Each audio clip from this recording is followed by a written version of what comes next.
राम। आता आपण 74वा श्लोक बघूया।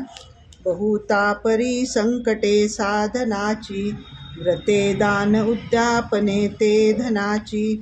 दिनाचा दयाळू मनी आठवावा, प्रभाते मनी राम चिंतित जावा। श्रीराम। सात्विक, राजसिक आणि तामसिक असे 3 प्रकारचे साधक असतात। राजसिक माणसे देहबुद्धीची जोपासना करणारी उपासना पद्धती शोधून काढतात, तर तमोगुणी माणसे अघोरी उपासनेद्वारा देहाला कष्ट देतात। यज्ञ, याग, व्रते, दानधर्म, पदयात्रा यात देहाला कष्ट आहे।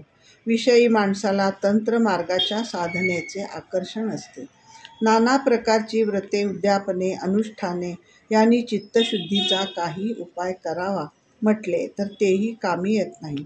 स्वतःला ह्या व्रतादींचे पुरेसे ज्ञान असत नाही, त्यासाठी लागणारे मंत्र येत नाहीत, कोणत्या ब्राह्मणावर भरोसा ठेवता येत नाही, कारण तो धंदेवाईक असतो।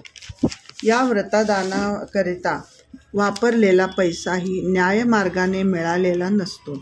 मग हा व्यवहार सर्व अशुद्ध असल्याने त्याचे फळ मिळत नाही। सात्विक मनुष्य नेहमी जप अथवा ध्यान निवडतो।